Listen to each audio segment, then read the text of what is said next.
Southwest Florida, welcome back to Lee Pitts Live. We're here at the NAACP Gala.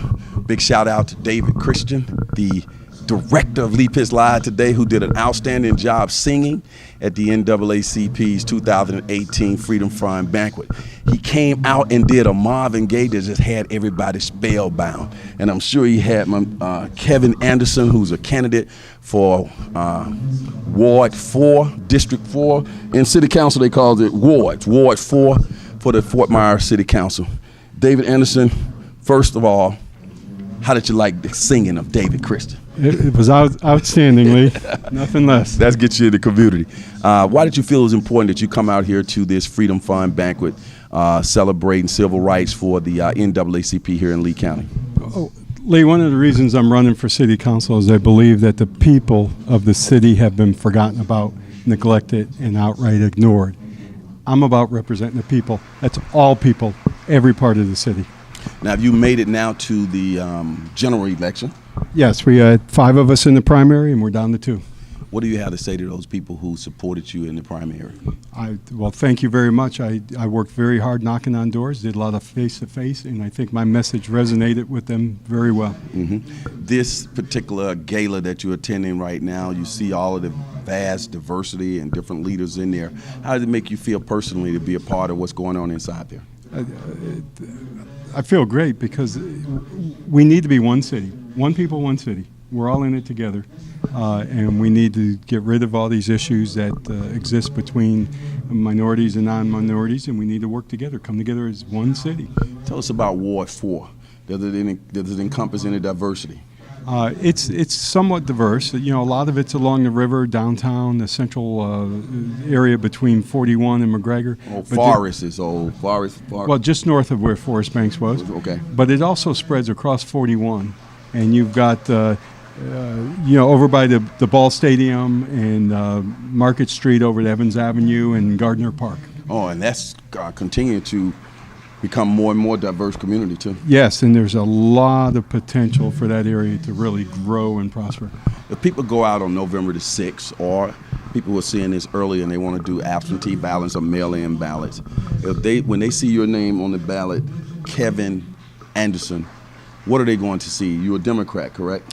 No, I'm not. But it's a Republican. Yes, but it's a nonpartisan. It's a nonpartisan race. Democrats and Republicans can vote. Yes, for anybody. Right. Absolutely. Elaborate. It's nonpartisan. There's no party affiliation with the ward race. Okay, but you're a Republican. Yes. I'll tell you something. Every time I interview politicians, and they be quick to say it's nonpartisan. It's nonpartisan. But you have to, what do you think? What is the key things that you're hearing out there as you move about on the campaign stump from the citizens in your ward? I think our citizens want good public safety. They want police and fire that are fairly compensated, competitively compensated, well-equipped, well-trained, professional, and accountable. They want good law enforcement. They want good fire services. They want fiscal responsibility. They're tired of seeing tax dollars being wasted. They're tired of seeing money going to like hotel projects while we ignore the sludge in Dunbar. They're tired of that. They want to see their money managed properly. They want to see more emphasis on their neighborhoods. And I agree. If we want to save this city, we need to save the neighborhoods, one neighborhood at a time. That's where the future of the city lays. And we also need to help grow small business. What made you decide to run for political office? 2 things. One was what happened with the police department. As you know, I spent over 24 years with the police department. I was one of the first officers to work in the schools to keep kids out of trouble. I was big in neighborhood watch. I was very involved in the community. I introduced the Citizens Police Academy and the Citizens on Patrol. So it was more about working with the community. Though it broke my heart when I saw what happened with the police department. The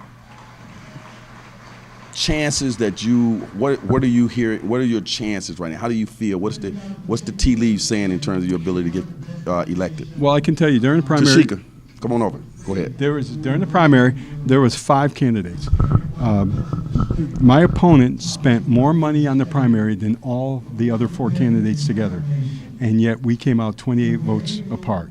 I think people recognize that she is part of the system, part of the status quo, and they want change. And they recognize that I'm the change. Early on, you said some things that gave me the impression that right now you're very disenchanted with the way that the city of Fort Myers is being run, in terms of the way the money is being spent and so on. What is some of the first things you're going to do if elected to office? Well, one of the first things I would love to be able to do is amend the charter, the city charter. Make it mandatory, one, that the city manager live in the city. If he or she's going to be responsible for spending our tax dollars and providing services to our citizens, it should be their tax dollars they're spending, and their family should benefit from the services or suffer from the lack of, just like the rest of us. The second thing would be term limits. I think we need to stop people from being lifelong politicians. It's about serving the community, serving the people, not serving ourselves or serving special interest groups or serving the good old boys or out-of-town developers. It's about serving the residents of this city. I like that. When you say term limits, is that to say that you would be perfectly comfortable with serving one term or two terms? Absolutely. I don't want to be a career politician. I want to serve the people and do a good job and then move aside and give someone else an opportunity. I don't want to get in there and be complacent.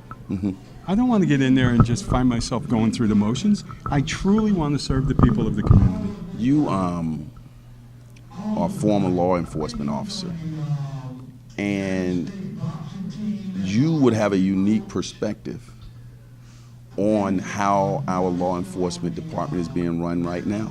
Yes. What's your thoughts about what the job Chief Derek Diggs is doing? I don't know the chief that well. I've met him a couple times. I hear good things. He just got the award here tonight for driving homicide down in Dunbar and restoring the confidence of the public, which is very important. I know he's brought in some top people who are doing a good job. Leadership is key to good public safety. You've got to have good leadership right from the top on down. So I'm confident that we're going to see good things in the future. Your thoughts on Saeed Qasimi, the city manager? Yeah, I've known Saeed since he started with the city. I think Saeed's a good guy. He's a very smart guy. I'm not sure if he is right for a city manager's job. Until I get in there and really observe, it's hard to say. But I am concerned that he might be in over his head. I don't fault him for that. I fault the city leadership for that, because I think, they did a national search, and they chose someone right here locally. And I really believe they had their mind made up, and therefore they wasted our tax dollars doing this search. Either they were not smart enough to know they had the right man under their nose, or they think we're not smart enough to know they just put on a show. And it's a waste of our dollars. Kevin Anderson tells it like it is. Mayor Randy Henderson, thoughts? Again, known the mayor for a long time. I wish there was term limits in place. Nothing personal against him. Right. I just think that we need fresh, new, innovative leadership, a constant turnover. The wards, the seats are staggered for a reason. So you don't, just everybody out and everybody new in and nobody knows what's going on. You're staggered, so you got experience still there. And I'm not for people getting in office and staying there forever. Let's move this on as we wrap this up. 5 years from now, looking at the city of Fort Myers, assume that you have become a city councilman.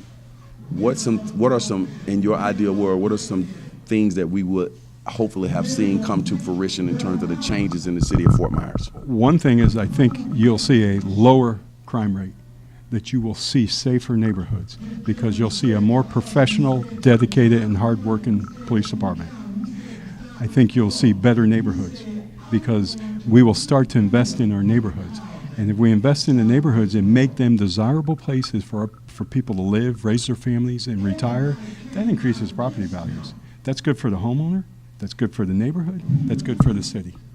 You sound like somebody who may have aspirations to become a mayor of the city along the way. Not at this moment, I don't. Okay. I just want to get in there and hopefully affect some positive change. Well, I'm so glad that I got a chance to talk to you. And if you become a sitting city councilman, I look forward to getting you on the television show because one of the things I've noticed in talking to you is that you certainly don't sound like a politician. Oh, thank you. I take that as a compliment. And I hope the other thing you notice, Lee, is you feel the passion. This is genuine. Would you look into that camera and ask people for the vote?